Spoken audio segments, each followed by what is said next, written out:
কয়েক দফায় তৎকালীন আমাদের সাবকন্টিনেন্টের যে মুসলিম শাসকরা ছিলেন তারা সৈন্য পাঠিয়েছিলেন, কিন্তু কয়েক দফায় সৈন্যরা সেখান থেকে ব্যর্থ হয়ে ফিরে আসে। এরা অন্যতম একটা কারণ ছিল রাজা গৌরগোবিন্দ জাদু জানত, জাদুবিদ্যায় খুব পারদর্শী ছিল, জাদুবিদ্যায় খুবই পারদর্শী ছিল সে। তো এক পর্যায়ে এই শাহজালাল রাহিমাহুল্লাহ তিনি তার 360 জন অনুসারীকে নিয়ে এই জায়গাটা আক্রমণ করেন। সুরমা নদীর তীরে তারা ক্যাম্প স্থাপন করেন, সেখান থেকে নদী পার হয়ে এই জায়গায় আক্রমণ করে। হিস্ট্রির বইগুলোতে আছে, সত্য মিথ্যা আল্লাহ জানেন। তিনি বলেছিলেন যে আমার এই 360 জনের মধ্যে কে এমন আছো যে একদিনও ফজরের নামাজ কাজা করনি, সে এখানে দাঁড়িয়ে আজান দিবে। তো একজন তার মুরিদ আর কি, অনুসারী, সে দাঁড়িয়ে আজান দিয়েছিল। হিস্ট্রির বইগুলোতে লিখে আছে, আমি সত্য মিথ্যার যাচাই করতে পারবো না, আল্লাহ ভালো জানেন, যে ওই আজানের ধ্বনি আল্লাহু আকবার আল্লাহু আকবার, এই ধ্বনি যখন উচ্চারিত হয়েছে রাজা গৌরগোবিন্দের প্রাসাদ চুরমার হয়ে গেছে, ভেঙে গেছে। প্রাসাদের যে পিলার এটা ফাটল ধরা শুরু হয়ে গেছে। আল্লাহর কুদরতে সবই সম্ভব, সবই সম্ভব। তো ওই জায়গায় দেখেন মুসলিমদের নাম নিশান ছিল না, এখন সেখানে গিয়ে দেখবেন অসংখ্য মুসলিম, এবং তারা মাশাআল্লাহ বেশিরভাগই নামাজি, দিনের মহব্বত আছে, দিনের পিছনে মেহনত করে। দেখবেন জায়গাটার আবহাওয়া অত্যন্ত সুন্দর, এবং সেখানে আগর উৎপন্ন হচ্ছে, আতর উৎপন্ন হচ্ছে, গ্যাস আছে, গ্যাসের পর তেল আসবে ইনশাল্লাহ, চা আছে, মানুষের রিজিকের প্রশস্ততা আছে। জায়গাটা বরকতময়, একটু আধ্যাত্মিক ফ্লেভার আছে, গিয়ে দেখবেন। তো একটা এক্সপিরিয়েন্স বলছি, যে একটা গাছটার নাম আগর। তো এখান থেকে আতর উৎপন্ন করা হয়। এই গাছটা এরকম পাতলা হয়, বাঁশের মতোই, কোনো কোনো একটু মোটা হয়, কিন্তু বেশিরভাগই পাতলা হয়। এই গাছের মধ্যে অনেকগুলো পেরেক মারতে হয়। গাছটার মধ্যে অনেকগুলো পেরেক, বোঝেন কি, তার কাটা, হাজার হাজার তার কাটা গাছে মারতে হয়। এভাবে 2-3 বছর মনে হয় রেখে দিতে হয়। গাছটার প্রাণ আছে না, গাছের জীবন আছে না, গাছটা তার গায়ে এরকম হাজার হাজার তার কাটার আঘাত সহ্য করে 3 বছর থাকে। থাকার পরে ওর মধ্যে পচন ধরে, পচন ধরার পরে তারা গাছটা কেটে ফেলে। কাটার পর গাছের কাঠগুলোকে টুকরা টুকরা করে, ছোট ছোট পিসে, সেগুলোকে বিভিন্ন প্রসেসিংয়ের মধ্য দিয়ে নিয়ে এসে ওই পচা কাঠগুলো থেকে বাষ্পীভূত করে আমাদের যে অরিজিনাল আতর, খাঁটি যে আতরটা, সেই আতরটা উৎপন্ন করা হয়। এখানে আপনাকে বলি, ওই যে সাগরের এক্সাম্পল থেকে এখানে আসলাম। সাগর যেমন আপনার পা ধুয়ে দিচ্ছে, এই গাছটার দিকে তাকিয়ে দেখেন নিজের গায়ে অজস্র কাটার আঘাত সহ্য করে আপনাকে সুগন্ধি দিচ্ছে। আমি কি বুঝাতে পারছি? আরো আসেন, আফালা ইয়ানজুরুনা ইলাল ইবিলি কাইফা খুলিকাত, তারা কি উটের দিকে তাকিয়ে দেখেন না কিভাবে তাকে সৃষ্টি করা হয়েছে? কোন সূরা আছে ভাই বলেন, আপনারা বলেন। আল কোরআনের আলো ঘরে ঘরে জ্বলবে ইনশাআল্লাহ, অটোমেটিক জ্বলবে ইনশাআল্লাহ। আল্লাহ বলছেন তারা কি উটের দিকে তাকিয়ে দেখে না কিভাবে তাকে সৃষ্টি করা হয়েছে? মরুভূমির জাহাজ নিজে পানি না খেয়ে আপনাকে মাইলের পর মাইল সফর করাবে, নিজে পানি না খেয়ে। কথা বুঝতে পারছেন? ওয়াইলা সামাই কাইফা রুফিআত, আকাশের দিকে তাকিয়ে দেখে না যে আকাশ কিভাবে ছাদ হয়ে আছে, বিগাইরি ইমাদ, কোনো স্তম্ভ ছাড়াই। অন্য সূরা আছে এটা। এই আকাশ জমিনটাকে বুকে জড়িয়ে রেখেছে, খেয়াল করে দেখেন। এবং জমিনবাসীর উপরে মহাকাশ থেকে কোনো বিপদ আপদ আসতে দেয় না। আল্লাহ এমনভাবে সৃষ্টি করেছেন আকাশটাকে। যারা সায়েন্সে পড়েছেন তারা জানেন যে ওজোন স্তর আছে না, এর যে ক্ষতিকর প্রভাবগুলো এখান থেকে রক্ষা করে না আমাদেরকে, আল্লাহ এমনভাবে সৃষ্টি করেছেন।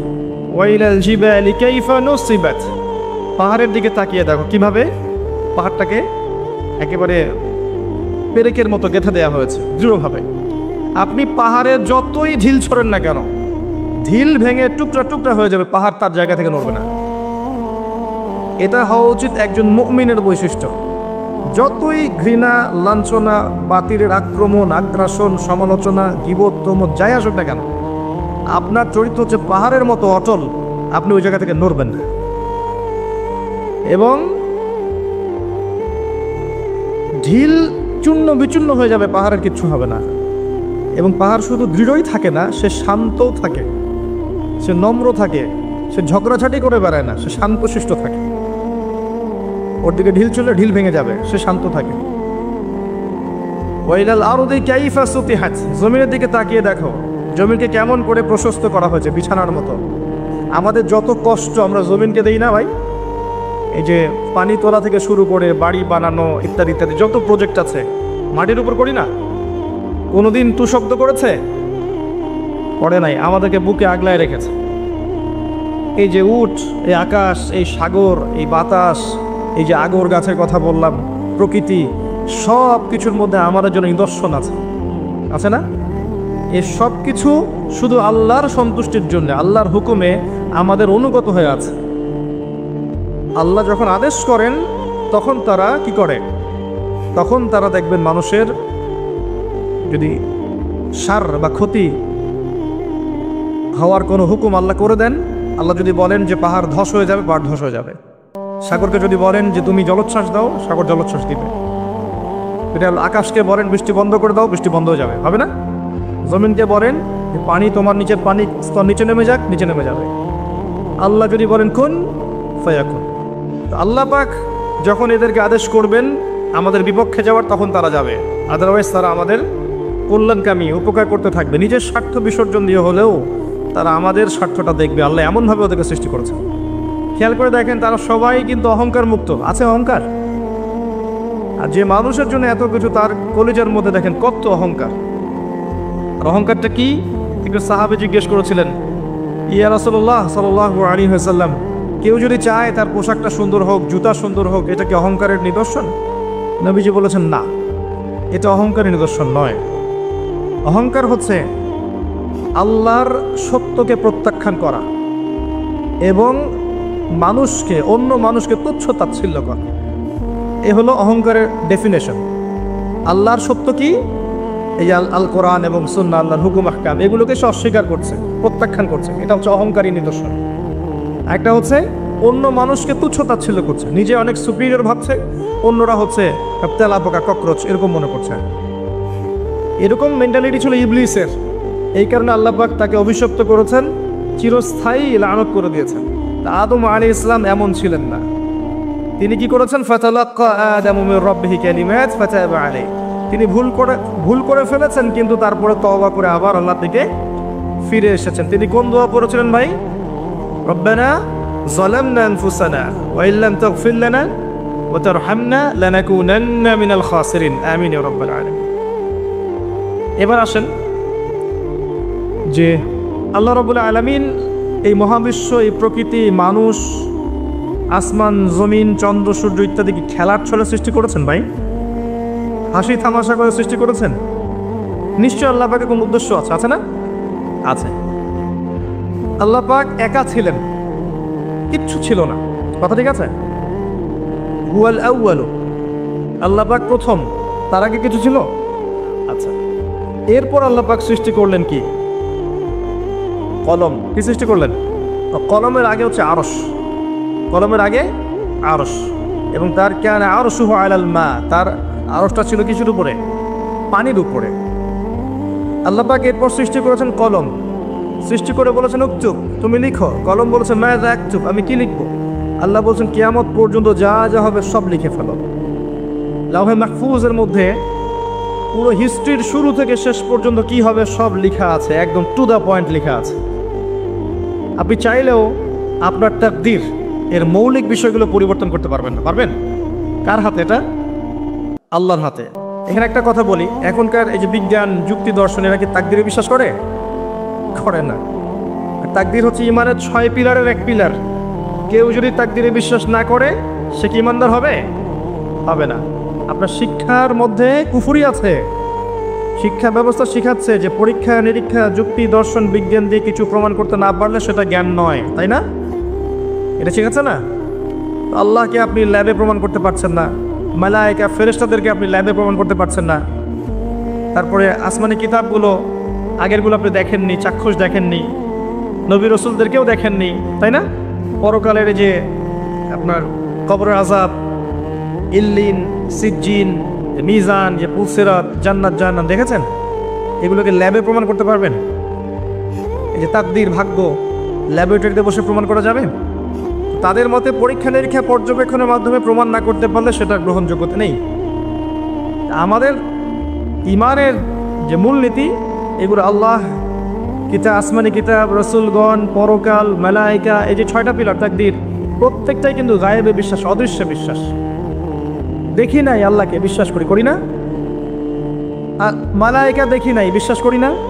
জিনকে দেখেছেন, বিশ্বাস করেন না? রূহ বা আত্মাকে দেখেছেন, বিশ্বাস করেন না? কবরের আযাব, জান্নাত, জাহান্নাম, মিজান, পুলসিরাত, এগুলো বিশ্বাস করেন না? এগুলো যেগুলো আমরা বিশ্বাস করি সেগুলো সব গায়েব না, অদৃশ্য নয়? আলিফ লাম মিম যালিকাল কিতাব লা রাইবা ফি হুদাল লিল মুত্তাকিন আল্লাযীনা ইউমিনুনা বিল গায়ব। এই যে যারা গায়েবের প্রতি বিশ্বাস করে তারাই তো মুত্তাকি, তাই নয় কি? আর এই বইটা মুত্তাকিদের জন্য। তো মুত্তাকি হতে হলে, ইমানদার হতে হলে আমাকে গায়েবে বিশ্বাস করতে হচ্ছে। আর তারা বলছে গায়েবে বিশ্বাস করলে আপনি মৌলবাদী। কথা বুঝতে পারছেন এবার? যেহেতু এগুলো মৌলিক বিষয়, ফান্ডামেন্টাল বিষয়, যেগুলো আপনি পরীক্ষা নিরীক্ষা, যুক্তি, দর্শন দিয়ে প্রমাণ করতে পারছেন না, তারপরেও বিশ্বাস করছেন, তাহলে আপনি একজন মৌলবাদী তাদের মতে। এই হলো একটা সংজ্ঞা ওদের। আর আমরা বলছি যে আমরা যতক্ষণ পর্যন্ত এই 6টা পিলারে বিশ্বাস করছি না, ততক্ষণ মুমিনই হতে পারছি না, মুসলিমও হতে পারছি না। মুত্তাকি, মুহসিন হওয়া তো অনেক দূরের কথা। তাই একজন ফান্ডামেন্টালিস্ট না হলে আমি পরিপূর্ণ মুসলিমই হতে পারবো না। তাই প্রত্যেকটা মুসলিমকে মৌলবাদী হতেই হচ্ছে, তাই নয় কি? তো এই শব্দটা ভালো না খারাপ? ভালো শব্দ, ভালো শব্দ অবশ্যই। কারণ ফান্ডামেন্টাল বিষয়গুলোতে বিশ্বাস না করলে আমি তো মুসলিমই হতে পারবো না। তাদের বিষয়গুলো একটা সমস্যায় ভোগে, সেটা হচ্ছে যে জ্ঞান আল্লাহর পক্ষ থেকে এসেছে এটা তারা বিশ্বাস করতে চায় না। জ্ঞান যে আল্লাহর পক্ষ থেকে এসেছে এটা তারা বিশ্বাস করতে চায় না। আমরা কোরআনে দেখছি আল্লাহ পাক বলছেন ওয়াল্লামা আদাম আল আসমাআ কুল্লাহা, আর আল্লাহ পাক আদম আলাইহিস সালামকে সমস্ত নাম শিক্ষা দিয়েছেন। আদম আলাইহিস সালাম জানতেন না, জানতেন না। ওয়াল্লামাল ইনসানা মা লাম ইয়ালাম, মানুষকে সেই জ্ঞান শিক্ষা দিয়েছেন যা মানুষ জানতো না। আদম, তুমি বলে দাও নামগুলো কি, তিনি বলে দিলেন। মালায়েকাদেরকে বললেন বড় নামগুলো কি, তিনি বলতে পারলেন না, তারা বলতে পারলেন না। লা ইলমা লানা ইল্লা মা আল্লামতানা, আমাদের সেই জ্ঞান নাই, যতটুকু আপনি শিখিয়েছেন অতটুকু জানি। তার মানে বুঝতে পারলাম জ্ঞান কার কাছ থেকে আসে। সূরা কাহফ পড়ে 29 নম্বর আয়াতে আল্লাহ পাক বলেছেন ওয়াকুলিল হাক্কু মির রাব্বিকুম, হক সত্য মিথ্যার মানদণ্ড কার পক্ষ থেকে আসে? ফালা তাকুনান্না মিনাল মুমতারিন, সূরা বাকারায় আছে, সন্দেহবাদীদের অন্তর্ভুক্ত হও না। আল হাক্কু মির রাব্বিক, আমাদের সংজ্ঞা হচ্ছে জ্ঞান, সত্য মিথ্যার মানদণ্ড, ন্যায় অন্যায়ের মানদণ্ড, ভালো মন্দের মানদণ্ড কার পক্ষ থেকে আসে? আল্লাহর পক্ষ থেকে আসে। এটা অবনত চিত্তে, বিনা যুক্তি, বিনা তর্ক, বিনা বিজ্ঞানে মেনে নেওয়ার নামই হচ্ছে ইসলাম। এখানে যুক্তি, বিজ্ঞান, দর্শন পরের সাবজেক্ট, আগে আত্মসমর্পণ, তার নাম ইসলাম। ইয ক্বালা লাহু রাব্বুহু আসলিম, যখন ইব্রাহিমকে তার রব বলেছিলেন, যখনই বলেছেন আত্মসমর্পণ করো, ক্বালা আসলামতু লিরাব্বিল আলামিন, তিনি সাথে সাথে বলেছেন আমি এই জগৎ সমূহের রবের কাছে আত্মসমর্পণ করলাম। ইব্রাহিম, তোমার সন্তান এবং স্ত্রীকে রেখে আসো ওই মরুভূমিতে। ইব্রাহিম আলাইহিস সালাম বললেন না, কি জন্য রেখে আসবো? এটা তো সাইন্টিফিক না, কোন যুক্তিতে, কোন দর্শনে রেখে আসবো? ওখানে পানি নাই, মানুষ নাই, কি জন্য রেখে আসবো? ওই যে ইবলিস যেমন বলেছিল আমি কেন সেজদা করব, ও তো মাটির, আমি তো আগুনের। ইব্রাহিম এটা বলেছেন? ইয ক্বালা লাহু রাব্বুহু আসলিম, আত্মসমর্পণ করো, বলেছেন আসলাম, তো আমি আত্মসমর্পণ করলাম, এর নাম ইসলাম। আমি কি ইসলাম বোঝাতে পারছি ভাই? হ্যাঁ। এরপরে আসেন ইসলামের প্রত্যেকটা বিষয় আপনি এগুলো দিয়ে প্রমাণ করতে পারবেন, কিন্তু সেই জ্ঞান আপনার থাকতে হবে। ওই যুক্তি, ওই বিজ্ঞান, ওই দর্শনের জ্ঞান আপনার থাকতে হবে। কিন্তু ওই সব মানুষকে আল্লাহ পাক সেই জ্ঞান দেননি, সব মানুষকে আল্লাহ পাক সেই জ্ঞান দেননি। প্রত্যেকটা বিষয়, ইসলামের প্রতিটা বিষয়, রূহ, আপনার যে কবরের আযাব, জান্নাত, জাহান্নাম, মিজান, পুলসিরাত, সব কিছুই জ্ঞানের আওতায় আনা সম্ভব, কিন্তু আল্লাহ পাক সেই জ্ঞান মানুষকে দেননি পৃথিবীতে। দিলে তো আর পরীক্ষা থাকতো না। কি জন্য এসেছেন এখানে? পরীক্ষা। মানে সব যদি চোখে দেখেন, আল্লাহকে চোখে দেখছেন, কে না নামাজ পড়বে, তাই না? এমন কেউ আছে নামাজ পড়তো না? এটাই তো পরীক্ষা, আল্লাহকে দেখবেন না তারপরেও আপনাকে নামাজ পড়তে হবে। কবর তো দেখেননি আযাব কেমন হয়, তারপরে ভয় রাখতে হবে, কবরের আযাব আছে। মিজান দেখিনি, পুলসিরাত দেখি নাই, পুলসিরাত পার হতে হবে, ভয় রাখতে হবে। দেখলে তো অবশ্যই আমল করতেন। লিনাবলুয়াকুম আইয়ুকুম আহসানু আমালা, এই জন্যই তো সৃষ্টি করেছেন আল্লাহ পাক। এটাই হচ্ছে টেস্ট, যেটা ওই পশ্চিমা দর্শন এবং ওদের অনুসারীরা বুঝতে পারে নাই। এখানে ইসলামের মূলনীতি হচ্ছে এই যে আমরা গায়েবে বিশ্বাস করি, না করা পর্যন্ত আমরা মুসলিম হতে পারছি না। আল্লাহ পাক এবার আদম এবং হাওয়া আলাইহিস সালামকে সৃষ্টি করে জান্নাতে রেখে পরীক্ষা নিয়ে দুনিয়াতে পাঠিয়েছেন। দুনিয়াতে পাঠিয়ে আল্লাহ পাক একটা মূলনীতি দিয়েছেন, এটা ভালো করে বোঝেন। আল্লাহ পাক মূলনীতি দিয়ে পাঠিয়েছেন। সূরা বাকারা আয়াত নাম্বার 38-39, কুল নাহবিতু মিনহা জামিআ, আল্লাহ পাক বলছেন তোমরা এখন পৃথিবীতে নেমে যাও। কে কে নেমে যাবে? আদম, হাওয়া আলাইহিস সালাম, ইবলিস, তোমরা নেমে যাও। ফাইম্মা ইয়াতিয়ান্নাকুম মিন্নি হুদান, তোমাদের কাছে আমার পক্ষ থেকে হেদায়েত আসবে, মানে প্রত্যেক যুগে যুগে আমার পক্ষ থেকে হেদায়েত, মানে আসমানি কিতাব, নবী রাসূলগণ আসবে। ফামান তাবিআ হুদায়া, যারা আমার হেদায়েতকে মেনে চলবে, ফালা খাউফুন আলাইহিম ওয়ালা হুম ইয়াহজানুন, তাদের কোনো ভয় নাই, কোনো দুশ্চিন্তাও নাই। যারা আমরা শেষ জামানায় বাস করছি তাদের জন্যে ক্ষতি সবচেয়ে বেশি অপেক্ষা করছে। কিরকম? আমাদের চতুর্দিকে ফিতনা, আপনার ধর্মের মধ্যে ফিতনা, পরিবারে ফিতনা, অর্থনীতিতে ফিতনা, আপনার বিশ্বে ফিতনা, সমাজে ফিতনা, ফিতনা ফিতনা, চতুর্দিকে ফিতনা। আপনি দেখবেন, চোখ কান খোলা রেখে দেখেন, চতুর্দিকে ফিতনা। তো শেষ জামানার মানুষ আমরা যারা আছি এদের জন্য সবচেয়ে বেশি সতর্ক থাকতে হবে। ওয়াল আসরি, সময়ের কসম। এটা বলে আল্লাহ পাক বলতে যাচ্ছেন ইন্নাল ইনসানা লাফি খুসর, নিশ্চয়ই মানুষ অবশ্যই ক্ষতির মধ্যে আছে। ডাবল তাকিদ আছে এখানে, ইন্নাও আছে, লাফিও আছে। তো নিশ্চয়ই মানুষ অবশ্যই ক্ষতির মধ্যে, বা নিশ্চয়ই মানুষ ক্ষতিগ্রস্ত। মানুষ কিভাবে ক্ষতিগ্রস্ত? আপনার জন্য আমি সহজ করে দিচ্ছি। মানুষ দুইভাবে ক্ষতির মধ্যে আছে। কয়ভাবে? দুইভাবে। এক, ইহকালে মানুষ ক্ষতির মধ্যে আছে, আর দুই, পরকালে মানুষ ক্ষতির মধ্যে আছে। ইহকালে কেমন ক্ষতির মধ্যে আছে? এটা আজ শোনেন, সূরা রুমের মধ্যে আল্লাহ পাক বলেছেন যাহারুল ফাসাদু ফিল বাররি ওয়াল বাহরি বিমা কাসাবাত আইদিন নাস, জলে এবং স্থলে যত বিপর্যয় ছড়িয়ে পড়েছে এগুলো মানুষের হাতের কামাই। এগুলো কি? মানুষের। আল্লাহ পাক বলছেন জলে এবং স্থলে যত বিপর্যয় ছড়িয়ে পড়েছে এগুলো মানুষের হাতের কামাই। পরিবেশকে দূষিত করেছে কারা? জিনজাতি না বাঘ ভাল্লুক? বলেন। ওই যে মেরু অঞ্চলের বরফ যে গলে যাচ্ছে এবং এই যে সমুদ্রের উচ্চতা বাড়ছে, আস্তে আস্তে বলা হচ্ছে বাংলাদেশের মতো নিম্ন যে দেশগুলো আছে এটার বড় অংশ ডুবেও যেতে পারে, আল্লাহ না করুক। এটার জন্য কে দায়ী? এই যে কার্বন মনোঅক্সাইড গ্যাসের মাত্রা যে বাড়ছে বায়ুমণ্ডলে, কে দায়ী? মিলস অ্যান্ড ফ্যাক্টরিজ, যেগুলো দিয়ে যে আমরা বাতাসের উষ্ণতা বাড়িয়েছি, কে দায়ী এগুলোর জন্য? গরু ছাগল। সুদভিত্তিক অর্থনীতি, এটার জন্য কে দায়ী? যার কারণে গরিবরা গরিব হচ্ছে, ধনীরা ধনী হচ্ছে, কে দায়ী? জিনজাতি। পরিবারে যে ফাসাদ বলে, যে পরকীয়া, আপনার বেশি বেশি জেনা, ব্যভিচার, যুব সমাজের সমস্যা, যে মাদক, এই যে টিকটক, এই যে পাবজি, এই যে আপনার ছিনতাই, কিশোর গ্যাং, এগুলোর জন্য কারা দায়ী? জিনজাতি না গরু ছাগল? একটা করে কোনো শেষ করতে পারবো না, আমার সময় খুব কম। বলছি যত সমস্যা দেখবেন, পারিবারিক বলেন, সোশ্যাল বলেন, যুবকদের সমস্যা বলেন, ভৌগোলিক সমস্যা বলেন, ভূরাজনৈতিক প্রেক্ষাপট বলেন, বিশ্ব দাঁড়িয়ে আছে একটা পারমাণবিক যুদ্ধের সামনে, প্রতিটা প্রবলেমসের পিছনে কিন্তু মানুষ কাজ করছে।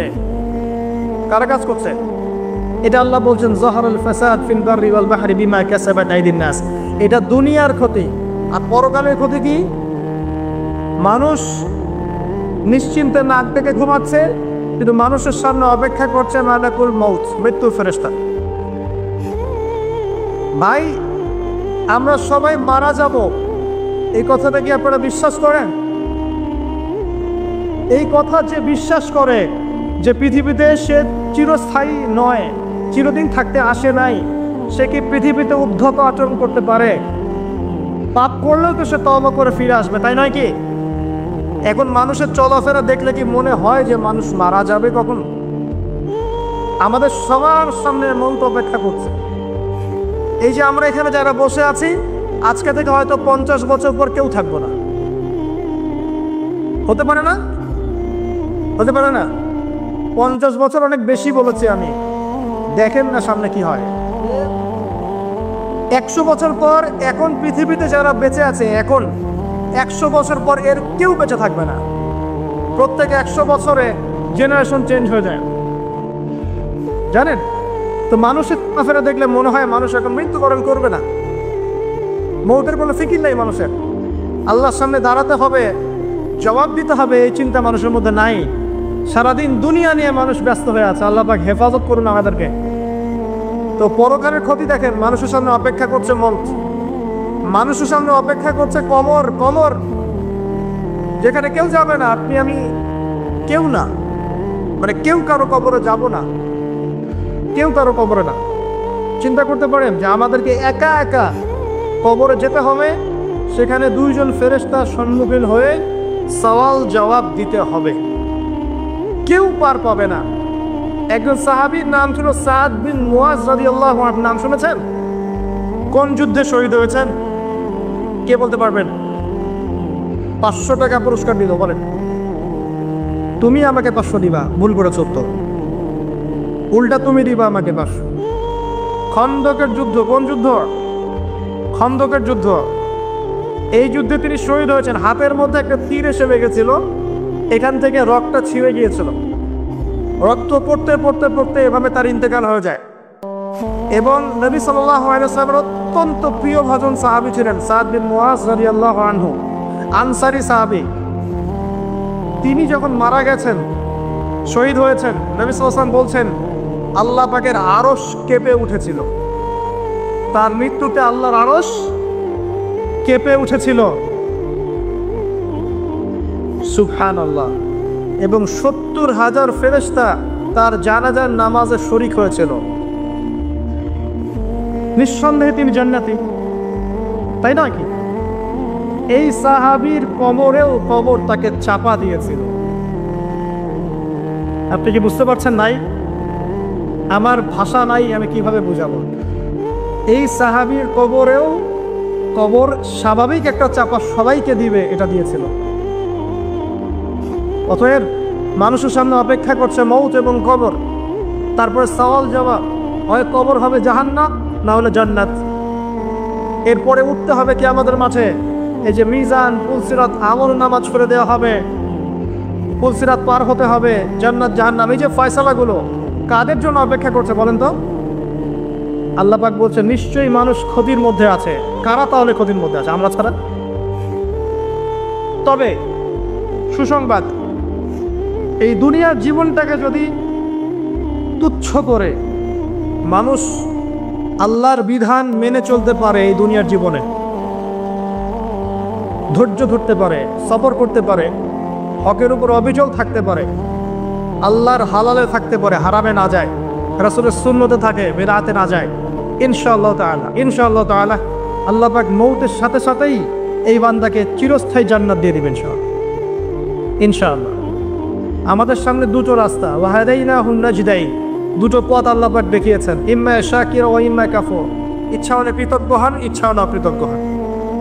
দেখেন সূরার মধ্যে দুটো আয়াতে আপনি কতগুলো মেসেজ পেলেন। সময়ের কসম, নিশ্চয়ই মানুষ ক্ষতির মধ্যে আছে। এবার শেষ আয়াত, এটাই লাস্ট আয়াত আমার আজকে। ইল্লাল্লাযীনা আমানু ওয়া আমিলুস সলিহাতি ওয়া তাওয়াসাউ বিল হাক্কি ওয়া তাওয়াসাউ বিস সাবর। 4টা কাজ যারা করেছে তারা ব্যতীত, মানে 4টা কাজ যারা করতে পারবে তাদের কোনো সমস্যা নেই। ওয়ালা খাউফুন আলাইহিম ওয়ালা হুম ইয়াহজানুন, তাদের কোনো ভয় নাই, কোনো দুশ্চিন্তা নাই। 4টার 1 নাম্বার হচ্ছে ঈমান। 1 নাম্বার কি? ঈমান। 2 নাম্বার আমলে সালেহ, সৎ আমল। 3 নাম্বার হকের দাওয়াত প্রদান করা, পরস্পরকে হকের দাওয়াত প্রদান করা। 4 নাম্বার পরস্পরকে ধৈর্যের উপদেশ দেয়া। বাস, এই 4টা কাজ একসাথে করতে হবে। দুটো আছে দুটো নাই এমন নয়, 3টা আছে একটা নাই এমন নয়। 4টা কাজ একসাথে অ্যাট দ্য সেম টাইম যারা করতে পারবে ইনশাআল্লাহ মৃত্যুর সাথে সাথেই জান্নাত। অল্প করে ব্যাখ্যা করছি। ঈমান কি জিনিস? ঈমান মানে কি বলেন? বিশ্বাস। কয়টা বিষয় বিশ্বাস করতে হয়? শুকরিয়া, 6টা। 1 নাম্বার আল্লাহর প্রতি বিশ্বাস, আমানতু বিল্লাহ 1 নাম্বার।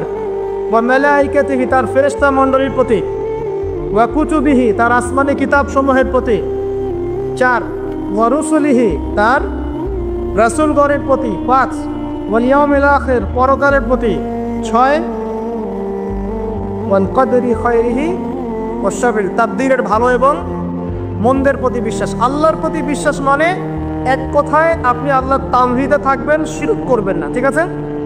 এক, ফেরেশতা মণ্ডলীর প্রতি বিশ্বাস মানে আল্লাহ পাক অসংখ্য ফেরেশতা সৃষ্টি করেছেন, বিভিন্ন কাজে নিয়োজিত করেছেন, যাদেরকে আমরা দেখি না, এই দুনিয়াতে খালি চোখে দেখা যাবে না, মৌতের সাথে সাথেই দেখা যাবে ইনশাআল্লাহ।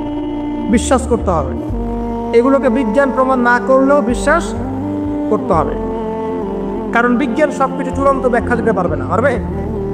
বিজ্ঞানের একটা সীমাবদ্ধতা আছে, আল্লাহর জ্ঞানের কোনো সীমাবদ্ধতা নাই, সিম্পল। 3 নাম্বার ওয়া কুতুবিহি, অনেক আসমানি কিতাব আল্লাহ পাক নাজিল করেছেন, শুধু কোরআনই একমাত্র আসমানি কিতাব নয়, এর আগে আল্লাহ পাক নাজিল করেছিলেন তাওরাত, জাবুর, ইনজিল, এগুলো তো সবগুলো আল্লাহর পক্ষ থেকে এসেছিল, কিন্তু মানুষ এগুলোকে বিকৃত করেছিল যুগে যুগে। এই জন্য আল্লাহ পাক সর্বশেষ ফাইনাল টেস্টিমেন্ট হিসেবে আল কোরআন নাজিল করেছেন কিয়ামত পর্যন্ত। এরপরে আর কোনো নবীও আসবে না, কোনো কিতাবও আসবে না। যদি কেউ বলে না কিয়ামতের আগে নবী আসতে পারে, কি বলবে? হ্যাঁ, যদি কেউ বলে যে না কিয়ামতের আগে আরো নবী আসতে পারে, কেউ যদি বলে যে জনৈক ব্যক্তি যতই টাকার প্রলোভন দেখ, চাকরির প্রলোভন দেখ, জমি জমা দেখ, আল্লাহর ওয়াস্তে ধর্ম ত্যাগ করেন।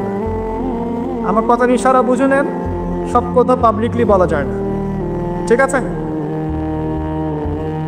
অনেক নবী রাসূল আল্লাহ পাক পাঠিয়েছেন, সর্বশেষ নবীকে মুহাম্মদ সাল্লাল্লাহু আলাইহি, আর কোনো নবী আসবেন নাকি বিশ্বাস করেন আসবেন?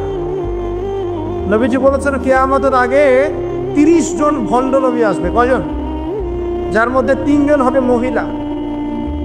3 জন কি হবে? মহিলা। একটা হাদিসে 4 জন মহিলা হবে, বাকি 26 জন পুরুষ। যাই হোক, ওয়াল ইয়াউমিল আখির পরকাল, পরকাল মানে এই যে মৃত্যুর পর থেকে শুরু করে একদম জান্নাত জাহান্নাম পর্যন্ত পরকাল। ওয়াল কদরি খায়রি ওয়াশ শাররি, তাকদীরে ভালো মন্দ, তাকদীরে বিশ্বাস করতে হবে। আল্লাহ পাক ভাগ্য লিখে রেখেছেন, আপনি যতই দুর্নীতি করেন না কেন, ভাগ্যে যা লেখা আছে এর বাইরে একটা চাল বেশি পাবেন না। আর আপনি যতই অভাবী হন না কেন, কষ্টে থাকেন না কেন, আল্লাহ পাক যতটুকু রিজিক দিয়েছেন আপনাকে, এর বাইরে আপনি রিজিক পাবেন না। এটা আগে মাথায় ইনস্টল করেন। আপনি যত পরিশ্রম করেন দুনিয়ার জন্য, যতটুকু নির্ধারিত আছে আল্লাহর পক্ষ থেকে, এর বাইরে এক কানা করি বেশি করেন। আর তাহলে যারা তাকদীরে বিশ্বাস করে তারা কিন্তু কখনো হতাশ হবে না, আত্মহত্যা করবে না, যে আল্লাহ পাক তাকদীরে যা লিখেছেন আমার তাই হয়েছে, আল্লাহ পাক তাকদীরে লিখেছেন তাই হয়েছে, আমি হতাশ কেন হব, আমি আত্মহত্যা কেন করব, আমি কেন পিছুপা হব, আমি বরং আল্লাহর প্রতি তাওয়াক্কুল করে এগিয়ে যাব, আমি কাজ করব। তাকদীরে বিশ্বাস করেছি বলে হাত পা গুটিয়ে বসে থাকতে হবে এমনটাও নয়, আপনি কাজ করবেন, পরিশ্রম করবেন, আল্লাহর প্রতি তাওয়াক্কুল করবেন, এগিয়ে যাবেন, এরপরে বিশ্বাস রাখবেন আল্লাহ যা রেখেছেন তাই হয়েছে, আমি চেষ্টা করেছি আলহামদুলিল্লাহ। অনেকে আছে না একদম মাহের দক্ষ ড্রাইভার আছে না, প্রচণ্ড ভালো ড্রাইভার, অ্যাক্সিডেন্ট কেন হয়? এত দক্ষ ড্রাইভারও তাকদীর বলে একটা ব্যাপার আছে। দেখবেন কিচ্ছু ছিল না, অ্যাক্সিডেন্ট হয়ে গেছে, আসলে করে অ্যাক্সিডেন্ট হওয়ার কিছু ছিল না, তাকদীর বলে একটা ব্যাপার আছে। অতএব এটা নিয়ে আমি লম্বা সময় আলোচনা করতে পারবো না। মনে রাখবেন তাকদীর আল্লাহ পাক আপনাকে আমাকে সৃষ্টি করার 50,000 বছর আগেই লিখে ফেলেছেন। অতএব এটা নিয়ে বিভ্রান্ত হবেন না, হতাশ হয়ে যাবেন না, এবং আমল ছেড়ে দিয়ে বসেও থাকবেন না। সাহাবীরা বলেছেন আমরা কি আমল ছেড়ে দিব? নবীজি বলেছেন না, বরং তোমরা আমল করতে থাকো, যাকে যে জন্য সৃষ্টি করা হয়েছে পৃথিবীতে তার কাজ সেরকমই হবে ইনশাআল্লাহ।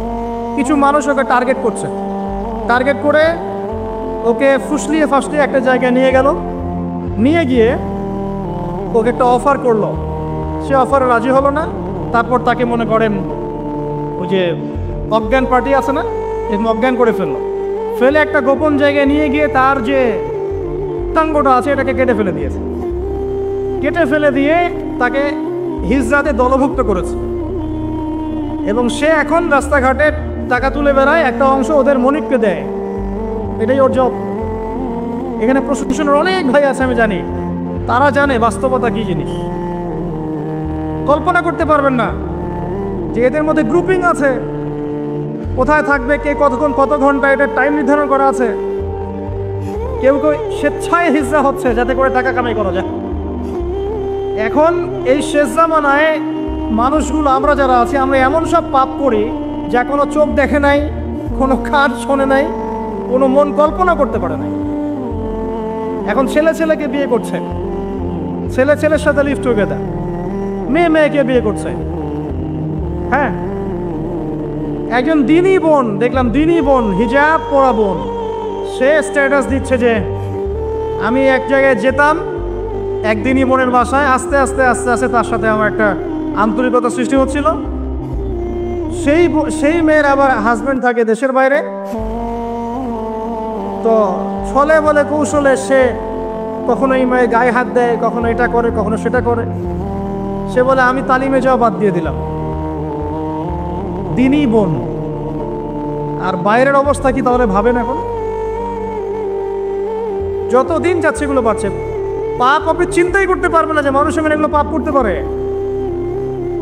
মেয়ে মেয়ে একসাথে থাকে এবং একসাথে তারা একে অপরের চাহিদাও পূরণ করে।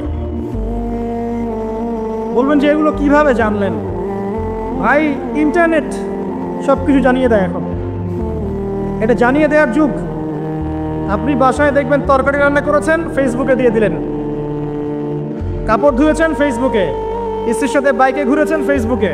মানে আমরা এখন প্রাইভেট লাইফ আর পাবলিক লাইফের পার্থক্য বুঝি না, নিজেরাই সব জানিয়ে দিতে চাই। এখান থেকে জানা যায় মেয়ে মেয়ে একে অপরের চাহিদা পূরণ করছে। বলতে পারে কিভাবে সম্ভব? সম্ভব করার জন্য যে উপকরণের দরকার সেটাও বাজারে চলে এসেছে। এটা শেষ জামানা, এটা শেষ জামানা। আপনি কোন সাইনের অপেক্ষা করছেন? মানুষ, দাড়ি টুপি পরা মানুষকে দেখবেন যে অনেকেই আছে বোনের সম্পত্তি দিবে না, সম্পত্তির অধিকার দিবে না, মেয়েদেরকে পড়াশোনা করাবে না, অনেক কিছুই জুলুম। এদিকে নামাজ পড়ছেন মাশাআল্লাহ, অর্থনৈতিক জীবনে দেখবেন সুদ খাচ্ছে, দাড়ি টুপি বলা মানুষ। আমি আমাদের সমস্যা নিয়ে বেশি কথা বলতে চাই। অন্যরা ইসলাম বোঝে না, তাদের কাছে ইসলামের দাওয়াত এভাবে পৌঁছে নাই। তারা জানে না এর মধ্যে চূড়ান্ত সত্যের উৎস আছে, সমস্ত সমস্যার সমাধান আছে। আমরা তো জানি। তাহলে আমরা জানার পরে আমি দাড়ি রেখে কেন, নামাজ পড়ে কেন সুদ খাবো? এই উত্তরটা আমাকে দেন আগে। আমি নামাজ ৫ ওয়াক্ত নামাজ পড়ে, হজ উমরা করে, যাকাত দিয়ে আমি কেমন করে ঘুষ নিব? কিভাবে আমি একজন মুসলিম ছেলে হয়ে বিবাহ বহির্ভূত সম্পর্ক করতে পারি? কিভাবে আমাদের মুসলিম পরিবারের মেয়েরা বেপর্দায় বাইরে যেতে পারে? অমুসলিমদের কথা বাদ দেন, আমাদের কথা চিন্তা করেন। আলাইকুম আনফুসাকুম, নিজেদের খবর নেওয়া আগে। এমনও পাপ হচ্ছে এখন আপনার কান শোনে নাই, হৃদয় কল্পনাও করে নাই। একটা ছেলে রাস্তায় হাঁটছে, ছেলেটার মধ্যে মেয়েলি স্বভাব। কিছু মানুষ ওকে টার্গেট করছে, টার্গেট করে ওকে ফুসলিয়ে ফাসলিয়ে একটা জায়গায় নিয়ে গেল। নিয়ে গিয়ে ওকে একটা অফার করলো, সে অফারে রাজি হলো না। তারপর তাকে মনে করেন ওই যে অজ্ঞান পার্টি আছে না, এরকম অজ্ঞান করে ফেলে একটা গোপন জায়গায় নিয়ে গিয়ে তার যে অঙ্গটা আছে এটাকে কেটে ফেলে দিয়েছে। কেটে ফেলে দিয়ে তাকে হিজরাতে দলভুক্ত করেছে এবং সে এখন রাস্তাঘাটে টাকা তুলে বেড়ায়, একটা অংশ ওদের মনিককে দেয়। এটাই ওর জব। এখানে প্রশাসনের অনেক ভাই আছে, আমি জানি, তারা জানে বাস্তবতা কি জিনিস। কল্পনা করতে পারবেন না যে এদের মধ্যে গ্রুপিং আছে, কোথায় থাকবে, কে কতক্ষণ কত ঘন্টা, এটা টাইম নির্ধারণ করা আছে। কেউ কেউ স্বেচ্ছায় হিজরা হচ্ছে যাতে করে টাকা কামাই করা যায়। জানেন কোথায় আছেন? একটা মেয়ে একটা বাচ্চাকে নিয়ে ঢাকা শহরের মিরপুরের ফুটপাতে দাঁড়িয়ে আছে। বাচ্চা বাচ্চা ওঠে না। দীর্ঘ সময় অবজার্ভ করছে যে বাচ্চা এতক্ষণ ঘুমের কারণ কি। ডেকে জিজ্ঞাসা করা হলো বাচ্চা কার? যে বাচ্চাকে দেখি আপনি টাকা তুলছেন। বললো আমার বাচ্চা। কিছুক্ষণ পরে একজন তাকে এসে সেভ করে নিয়ে চলে গেল, যেহেতু গন্ডগোল হচ্ছিল। পরে সেই এলাকার স্থানীয় এক ভাই, সেখানকার পলিটিক্যাল একজন ভাই, সে আমাকে বোঝাচ্ছে যে আসলে ভাই বিষয়টা অন্যরকম। কি বিষয়? বিষয়টা হচ্ছে যে এক শ্রেণীর মেয়ে আছে এই শহরে যারা বাচ্চা ভাড়া দেয়, আর এক শ্রেণীর মেয়ে আছে যারা বাচ্চা ভাড়া নেয়। যারা বাচ্চা ভাড়া দেয় তারা এই ভাড়ার বিনিময়ে টাকা পায়, আর যারা ভাড়া নেয় তারা বাচ্চাকে রাস্তায় শুইয়ে দেখায় যে বাচ্চা অসুস্থ, টাকা দেন, সাহায্য করেন। তো বললাম যে বাচ্চা এতক্ষণ ঘুমায় থাকে কিভাবে? ভাই বাচ্চা ঘুমায় থাকে না, ঘুমের ওষুধ খাওয়ায় রাখে। ওই বাচ্চা কি অপরাধ? হৃদয় কল্পনা করবে না এমন পাপ মানুষ করছে এখন। আপনার কল্পনার বাইরে মানুষের পাপ এখন। প্রিয় যুবক ভাইরা, এগুলো বলতে গেলে অনেক সময় লাগবে। আখিরুজ্জামানের ম্যাক্সিমাম সাইন এখন স্পষ্ট হচ্ছে। মানুষ আল্লাহর হালালকে হারাম করছে, হারামকে হালাল করছে। সত্যবাদী মিথ্যাবাদী হয়ে যাচ্ছে, মিথ্যাবাদী সত্যবাদী হয়ে যাচ্ছে। মানুষ উঁচু উঁচু বিল্ডিং নির্মাণের প্রতিযোগিতায় ব্যস্ত, মত্ত, দুনিয়ার নেশায় মত্ত। দিনকে মানুষ দুনিয়া উপার্জনের মাধ্যম বানিয়ে খাচ্ছে। মানুষ মাদককে হালাল মনে করছে, জেনাকে হালাল মনে করছে। সময়গুলো সংক্ষিপ্ত হচ্ছে, আল্লাহর আযাব গজবগুলো বাড়ছে। বিশ্বাস করেন, মন থেকে একটা কথা বলছি, আল্লাহর গজব আসা শুধু সময়ের ব্যাপার মাত্র, জাস্ট সময়ের ব্যাপার। আমরা যা করছি, আমরা ব্যক্তি পর্যায় থেকে শুরু করে বিশ্ব পর্যন্ত যা করছি, আল্লাহর গজব আসা শুধু একটা সময়ের ব্যাপার মাত্র। দেখে নিয়েন। আল্লাহ পাক আমাদেরকে বাঁচাক, হেফাজত করুক, দোয়া করি আল্লাহুম্মা আমিন। আল্লাহর কাছে দোয়া করি, আল্লাহ যে মানুষগুলো এই পৃথিবীতে আছে তোমাকে ডাকছে, নীরবে নিভৃতে তোমাকে ডেকে চোখের পানি ফেলছে, যাদেরকে তুমি এই পৃথিবীতে তোমার অর্পিত দায়িত্ব দিয়েছো, যারা যথাযোগ্যভাবে পালন করছে, এদের ওসিলায় হলেও আমাদেরকে হেফাজত করো। আমি যুব সমাজ আল্লাহর পথে জীবন উৎসর্গ করছে না। আমরা এখন ব্যস্ত আছি দুনিয়ার পিছনে, স্ট্যাটাস, বাড়ি গাড়ি, সম্পত্তি, মেয়ে, নারী, নেশা, মদ, এগুলো। প্রিয় ভাই, এই যৌবনকালে যে আপনি মারা যাবেন না কোনো গ্যারান্টি নাই। আমাদের বয়সী বহু ছেলে কবরে চলে গেছে। আজকের লেকচার শোনার পর অ্যাটলিস্ট তওবা করে ফিরে আসেন। আপনার গার্লফ্রেন্ডের সাথে সম্পর্ক ত্যাগ করেন। সম্পর্ক ছাড়ার সময় ফোন দিয়ে বলেন না যে আর কথা বলবো না তোমার সাথে, আজকেই শেষ, এখনই কেটে ফেলেন। যদি আজকে বলতে চান যে আর কথা হবে না, লেকচার শুনে আসছি, তওবা করবো, তোমার সাথে আমার কোনো সম্পর্ক নাই, তাহলে এই সম্পর্ক আর শেষ হবে না, চলতেই থাকবে। একদম ডিলিট করে ফেলেন। পড়াশোনা করেন, 5 ওয়াক্ত নামাজ পড়েন, আল্লাহ রাস্তায় সময় দেন, হালাল একটা রিজিকের সোর্স খোঁজার চেষ্টা করেন। রিজিকের সোর্স হয়ে গেলেই আপনি বিয়ে করে ফেলেন। প্রাপ্তবয়স্ক হয়েছেন, বিয়ে করে ফেলেন। আর পিতা মাতাদের প্রতি রিকোয়েস্ট থাকবে, বিয়েটাকে সহজ করে দেন। আপনার সন্তানদেরকে জেনা থেকে বাঁচান, চোখের পাপ থেকে বাঁচান, মনের পাপ থেকে বাঁচান। আমার ফোনটা যদি আমি খুলি, আপনাকে দেখাই, এখানে 3,000 4,000 করে মেসেজ আসে। আমি সব তো দেখার সময় পাই না, যে কয়টা স্ক্রল করার সময় পাই। ম্যাক্সিমাম সমস্যা, ভাই হস্তমৈথুনে অভ্যস্ত হয়ে পড়েছি, ছাড়তে পারি না, কি করব? ভাই বিয়ে করতে চাই, সামর্থ্য নেই, কি করব? ভাই আমার স্বামীর সাথে মনে হয় না, কি করব? প্রবলেমস আর প্রবলেমস। বেশিরভাগ প্রবলেমস নৈতিকতার সাথে সম্পৃক্ত। যখন আপনি দিনের কাছে ব্যস্ত থাকবেন, দুনিয়ার বিষয়গুলো আপনার কাছে তুচ্ছ মনে হবে, তখন দেখবেন এইসব সমস্যা আপনার সাথে নাই। আপনি দিব্যি নামাজ পড়ছেন, রোজা রাখছেন, কোরআন তেলাওয়াত করছেন, দাওয়াতি কাজ করছেন, আপনি ভালো থাকবেন। একটা রিজিকের সোর্স বের করার চেষ্টা করেন, একটা নেককার মেয়েকে বিয়ে করে ফেলেন। এই জায়গায় অস্থির হয়ে সিদ্ধান্ত নেবেন না। একদিন বলেছি এক লেকচারে, আবার বলছি, বোরখাওয়ালা মেয়ে দেখলেই পাগল হয়ে যায় না। ঠিক তো বলছেন। সব বোরখার পিছনে প্রকৃত দিনদারিতা কিন্তু থাকে না। প্রথম কথা হচ্ছে আপনাকে আল্লাহর কাছে চাইতে হবে, এই দোয়াটা করতে হবে, রব্বানা হাব লানা মিন আজওয়াজিনা ওয়া যুররিয়াতিনা কুররাতা আয়ুন ওয়াজআলনা লিল মুত্তাকিনা ইমামা। এই দোয়াটা করতে থাকতে হবে। আল্লাহ পাক দেখবেন ইনশাআল্লাহ একজন নেককার স্ত্রী আপনাকে দান করেছেন ইনশাআল্লাহ। আরেকটা টিপস, নিজের চরিত্রকে ভালো রাখেন, আল্লাহ পাক আপনাকে উত্তম চরিত্রের মেয়ে দিবেন ইনশাআল্লাহ। নিজের চরিত্রকে ভালো রাখবেন না, আশা করতে যায়েন না যে একজন কুমারী পুণ্যবতী স্ত্রী আপনার ঘরে চলে আসবে, এটা আশা করতে যায়েন না। আল্লাহ পাক কিন্তু ন্যায় বিচার করেন। প্রিয় ভাইরা, আমরা আরশের ছায়া পেতে চাই না?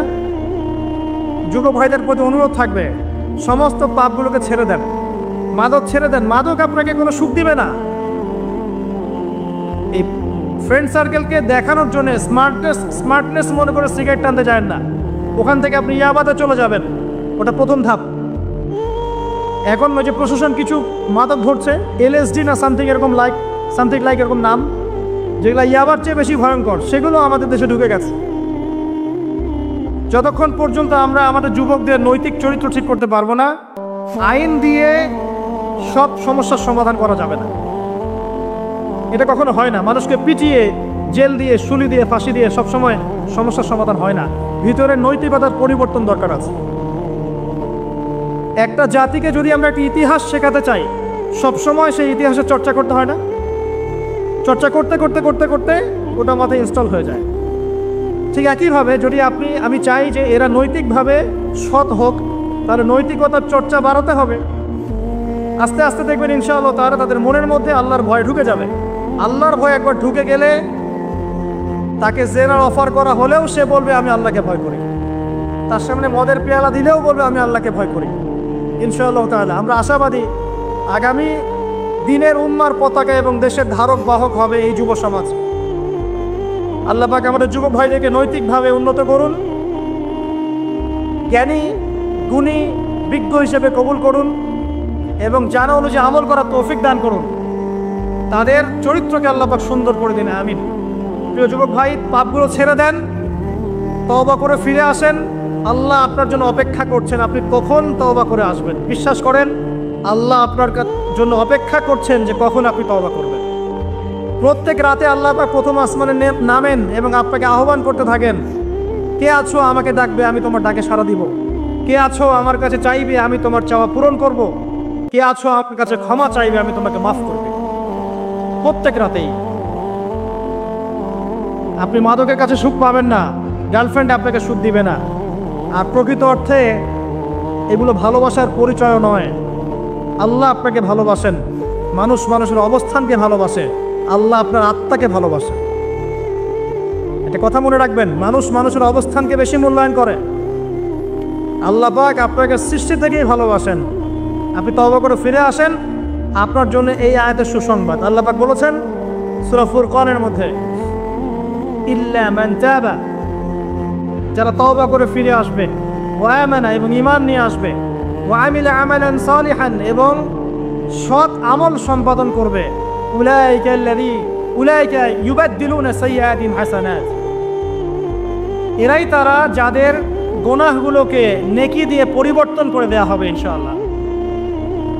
আল্লাহ পাক আবার বলছেন, যারা তওবা করবে, তওবা করে ফিরে আসবে, ঈমান নিয়ে আসবে, বেশি বেশি নেক আমল করবে, এরাই সেই সব মানুষ যাদের গুনাহগুলোকে আল্লাহ পাক নেকি দিয়ে পরিবর্তন করবেন ইনশাআল্লাহ তাআলা।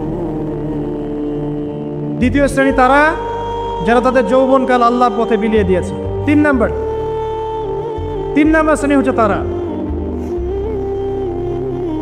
রাজুলুন, এমন ব্যক্তি কলবুহু মুআল্লাকুন বিল মসজিদ, যার হৃদয়টা মসজিদের সাথে ঝুলন্ত থাকে।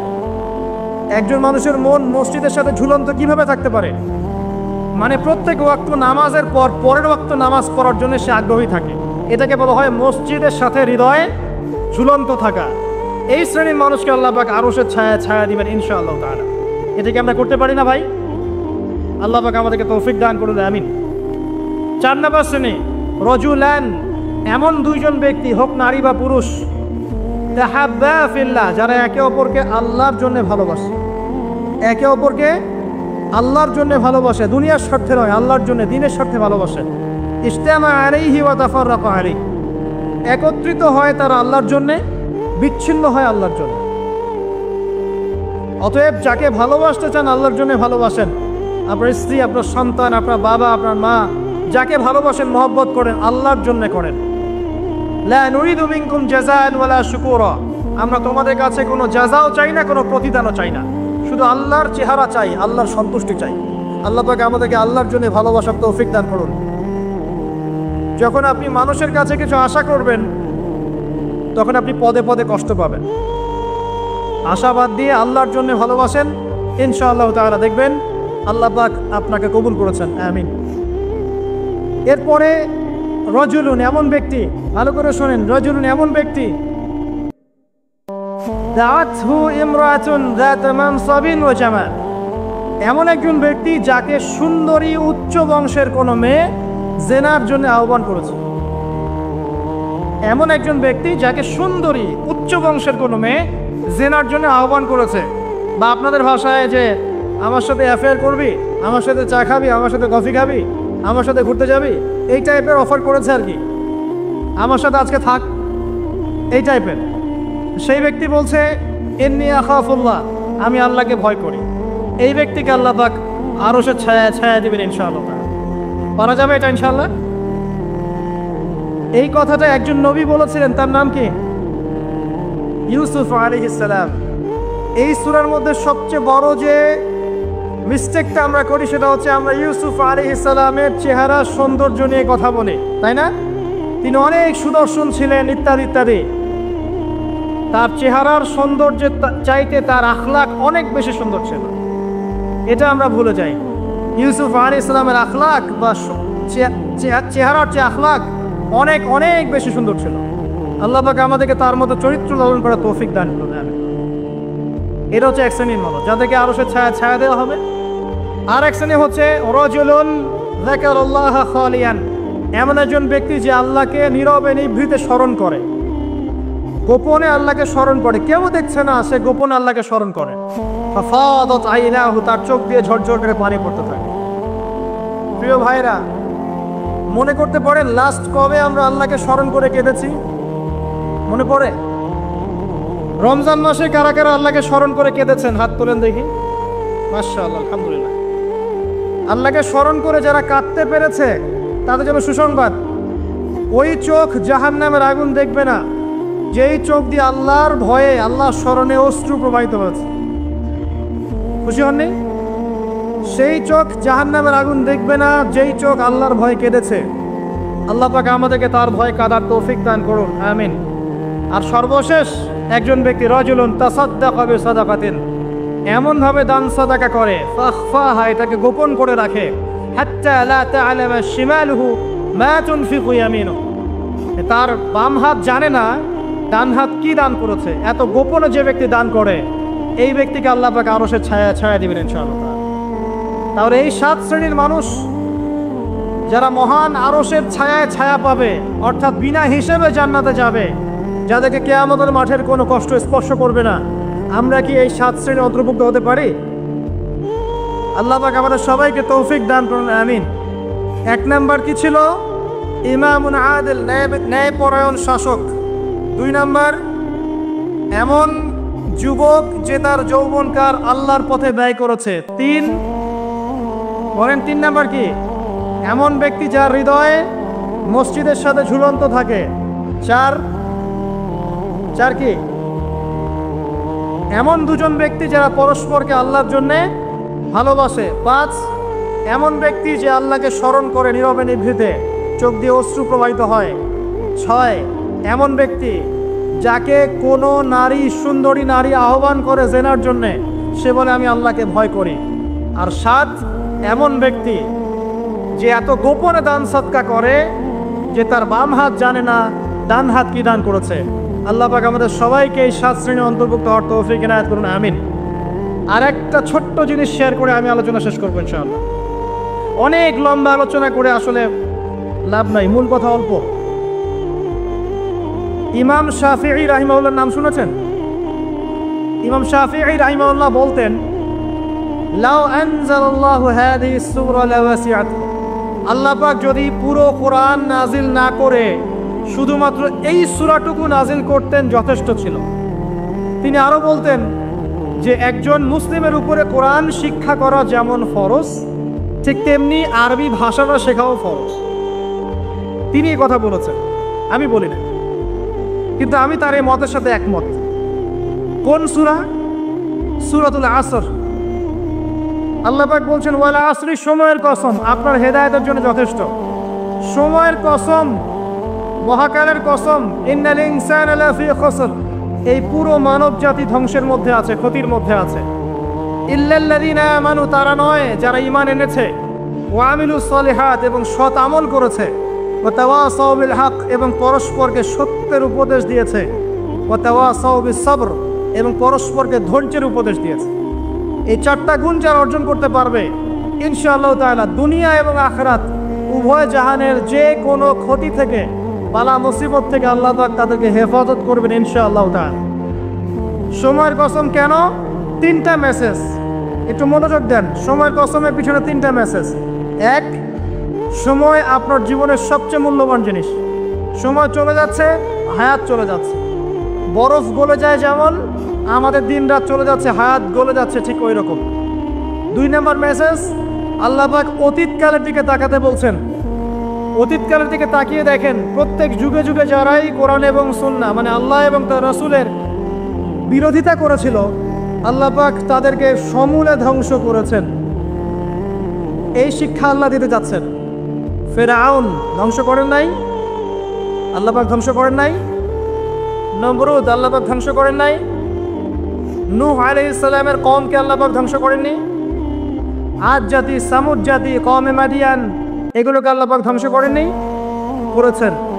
এখানে মেসেজ সময়ের কসম বলে, এই যে এ যুগেও বা ভবিষ্যতেও যদি কেউ আল্লাহ এবং তার রাসূলের বিরুদ্ধাচরণ করে, আল্লাহ পাক বলছেন তারাও ধ্বংস হবে ইনশাআল্লাহ। ঠিক আছে। আর 3 নম্বর মেসেজ হচ্ছে আমাদের জন্য, সেটা হচ্ছে যারা বিশ্বনবীর উম্মত মুহাম্মদ সাল্লাল্লাহু আলাইহি ওয়াসাল্লামের উম্মাহ, যারা শেষে এসেছি আমরা, যাদের সামনে কিয়ামত হবে, তারা সবচেয়ে বেশি ক্ষতির মধ্যে আছে। কারণ এই যুগে কিয়ামতের বেশি বেশি নিদর্শনগুলো আত্মপ্রকাশ করবে এবং যত দিন যাবে ফিতনা ফাসাদ তত বাড়তে থাকবে। এই কারণে আমরা বেশি ক্ষতির মধ্যে আছি। প্রতিটা মানুষকে আল্লাহ পাক ক্ষতিগ্রস্ত বলে বলছেন। ক্ষতি 2 প্রকার, 1 নম্বর ইহকালীন ক্ষতি, আর একটা পরকালীন ক্ষতি। ইহকালের ক্ষতিগুলোকে দেখেন, আমাদের যত সমস্যা, পারিবারিক বলেন, সামাজিক বলেন, অর্থনৈতিক বলেন, বৈশ্বিক বলেন, এই সমস্যাগুলো আমাদের হাতের কামাই। এই সমস্যাগুলো আমরা কামিয়েছি। আল্লাহ পাক সূরা রুমের মধ্যে বলেছেন, যাহারাল ফাসাদু ফিল বাররি ওয়াল বাহরি বিমা কাসাবাত আইদিন নাস। জলে স্থলে যত বিপর্যয় ছড়িয়ে পড়েছে, এগুলো মানুষের হাতের কামাই। মানুষ ক্ষতির মধ্যে আছে, মানে মানুষ দুনিয়াতে ক্ষতির মধ্যে আছে। আর পরকালে ক্ষতি কি? মানুষকে মৌতের স্বাদ গ্রহণ করতে হবে, কবরের প্রশ্ন, হিসেব নিকেশ। আপনারা বিশৃঙ্খলা করছেন কেন? মিজান, পুলসিরাত, জান্নাত জাহান্নামের ক্ষতি। তাই মানুষ এবং জিন জাতি পরকালেও ক্ষতির মধ্যে আছে, আছে না? আছে। 4টা কাজ যারা করবে তারা ক্ষতিমুক্ত। 1 নাম্বার, ইল্লাল্লাযীনা আমানু। এতটুকু শুনে যান, এতটুকুর উপর আমল করে যান, ইনশাআল্লাহ যথেষ্ট হবে। ঈমান যারা এনেছে, ঈমান কি জিনিস, কয়টা বিষয়ের প্রতি ঈমান আনতে হয়? উত্তর হচ্ছে 6টা বিষয়। 1, আল্লাহর প্রতি বিশ্বাস। 2, ফেরেশতা মণ্ডলীর প্রতি বিশ্বাস। 3, নবী রাসূলগণের প্রতি বিশ্বাস। 4, সমস্ত আসমানি কিতাবে বিশ্বাস। 5, পরকালের জীবনে বিশ্বাস। এবং 6, ভাগ্যের ভালো মন্দে বিশ্বাস। এই 6টা বিষয়কে মনে বিশ্বাস করতে হয়, মুখে স্বীকৃতি দিতে হয় এবং কাজেও বাস্তবায়ন করতে হয়। আল্লাহ পাক এই 3টাকে বাস্তবায়ন করার তৌফিক আমাদেরকে দান করুন, আমিন। যারা এভাবে ঈমান নিয়ে আসবে, এরপরে আমলে সালেহ করবে। আমলে সালেহ কি জিনিস? যে আমল কোরআন সুন্নাহ থেকে প্রমাণিত, সেটাই আমলে সালেহ।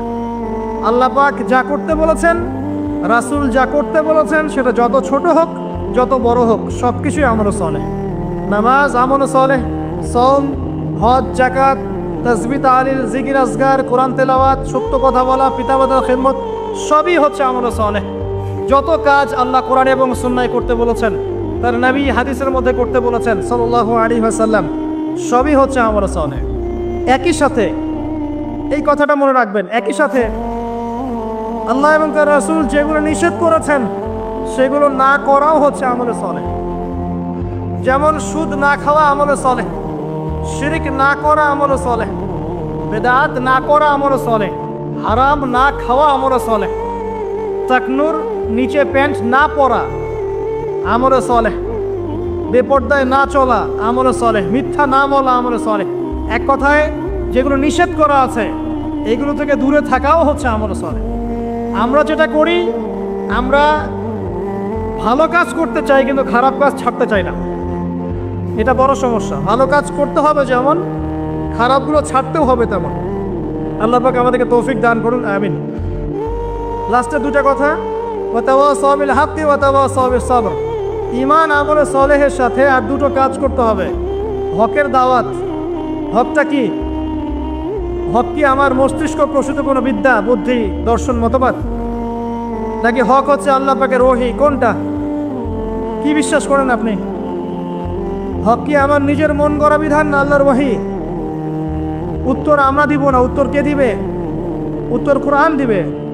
সূরাতুল কাহফের 29 নম্বর আয়াত পড়ে দেখবেন, আল্লাহ পাক বলেছেন ওয়া কুলিল হাক্কু মির রাব্বিকুম, হক সেটাই যা তোমার রবের পক্ষ থেকে নাজিল হয়। সিম্পল, হক সেটাই যা তোমার রবের পক্ষ থেকে নাজিল হয়। রবের পক্ষ থেকে কি নাজিল হয়েছে? রবের পক্ষ থেকে কি নাজিল হয়েছে? কোরআন এবং সুন্নাহ কি আলাদা? আমরা কি খালি কোরআন মানবো সুন্নাহ মানবো না? কোরআন মানবো হাদিস মানবো না? নাকি শুধু বিশ্বাস করেন যে কোরআন মানলেই হবে, হাদিস মানার দরকার নাই? কোনটা? আল্লাহর পক্ষ থেকে কোরআন এসেছে, এর ব্যাখ্যা নবীর হাদিসও এসেছে। এই কোরআন এবং হাদিস হচ্ছে হকের চূড়ান্ত মানদণ্ড। কোরআন এবং হাদিসের সাথে যা মিলে যাবে আমরা গ্রহণ করব, কোনো সমস্যা নাই। কিন্তু কোরআন এবং সুন্নাহর সাথে যা মিলবে না সেটা আপনি ছেড়ে দিবেন, এটাই আপনার উপর ফরজ। যেটাই কোরআন সুন্নাহর সাথে মিলবে না আপনি ছেড়ে দিবেন, যা মিলবে আপনি নিয়ে নেবেন, কোনো সমস্যা নাই ইনশাআল্লাহ। এই হকের যারা প্রচার করে প্রসার করে তারা ক্ষতি থেকে মুক্ত আছে। এই হকটা আগে প্রতিষ্ঠা করবেন নিজের উপরে, তারপর আপনার পরিবারে, আপনার সমাজে। আপনাকে যদি আল্লাহ পাক ক্ষমতা দেন তখন আপনি আরো বড় পরিসরে করবেন ইনশাআল্লাহ তাআলা। আর এ বিষয়ে কোনো সন্দেহ নাই, এ বিষয়ে বিন্দু মাত্র কোনো সন্দেহ নাই যে অদূর ভবিষ্যতে পুরো বিশ্বে শুধুমাত্র কোরআন এবং সুন্নাহই থাকবে, কিছু থাকবে না। জাররা জাররা পরিমাণও সন্দেহ নাই এই বিষয়ে, এক জাররা পরিমাণও না। আর এক জাররা পরিমাণও সন্দেহ নাই যে এটাকে ডিফেন্ড করার জন্যে, ঠেকানোর জন্য ইসলামের বিরোধী শক্তি যারা আছে এরা ওদের সর্বোচ্চ শক্তি ঢেলে দিবে, এটাও শিখি ঢেলে দিবে। ভিতর থেকে, বাহির থেকে, ডান থেকে, বাম থেকে, উপর থেকে, নিচ থেকে, সব দিক থেকে ঢালবে। কিন্তু জাররা পরিমাণ সন্দেহ নাই যে অদূর ভবিষ্যতে পুরো বিশ্বে শুধুমাত্র কোরআন এবং সুন্নাহই থাকবে, কিছু থাকবে না ইনশাআল্লাহ। এটা বিশ্বাস করছেন না? অপেক্ষা করতে থাকেন, দেখেন আল্লাহ পাক কি করেন। এটা আল্লাহর ওয়াদা, ওয়াদ আল্লাহ, এটা আল্লাহ পাকের ওয়াদা। আল্লাহ পাকের ওয়াদার কোনো ব্যত্যয় নাই। লা মুবাদ্দিলা লিকালিমাতি, আল্লাহর কালিমার কোনো পরিবর্তন, এটা হবেই। এখন আমাকে জিজ্ঞাসা করতে আসেন না ভাই কত বছরের মধ্যে, এটা আমাকে জিজ্ঞাসা করতে আসেন, ননসেন্স প্রশ্ন। অদূর ভবিষ্যৎ মানে ভবিষ্যৎ, এটা হবেই ইনশাআল্লাহ। অতএব আমাদের দায়িত্ব কি হাত গুটিয়ে বসে থাকা? আমল করবেন, পড়াশোনা করবেন, পরিবার করবেন, আপনি আপনার সাধ্যমতো দিনের দাওয়াতি কাজ করবেন, মধ্যমপন্থী থাকবেন, চরমপন্থী হবেন না, শৈথিল্যতাবাদীও হবেন না। আল্লাহ পাক তৌফিক দান করুন, আমিন। আর সর্বশেষ যেটা ওয়াতাওয়াসাউ বিস-সাবর, এই হকটা যখন আপনি প্রচার করবেন তখন আপনার বিভিন্ন দিক থেকে বালা মুসিবত আসবে। পরিবার থেকে আসতে পারে, সমাজ থেকে আসতে পারে, ডান বাম উপর নিচ থেকে আসতে পারে। এই সময় আপনাকে ধৈর্য ধারণ করতে হবে, সবর করতে হবে। এই সবরের কোনো বিকল্প নাই। ইন্নাল্লাহা মা'আস সাবিরিন, আল্লাহ পাক ধৈর্যশীলদের সাথেই আছেন। সবর মানে হাত গুটিয়ে বসে থাকা নয়, পরিস্থিতি পরিবর্তনের চেষ্টা করার নাম সবর, ঠিক আছে? এবং সেটা হবে মধ্যম পন্থায়, এগ্রেসিভলি না। কারণ একটা শান্তিপূর্ণ পরিবেশের মধ্যে যদি আপনি আত্মঘাতী কিছু করতে চান, চরমপন্থা অবলম্বন করতে চান, তাহলে আদতে পুরো জাতির ক্ষতি হয়ে যাবে। এটা আমরা কখনোই হতে দিতে চাই না।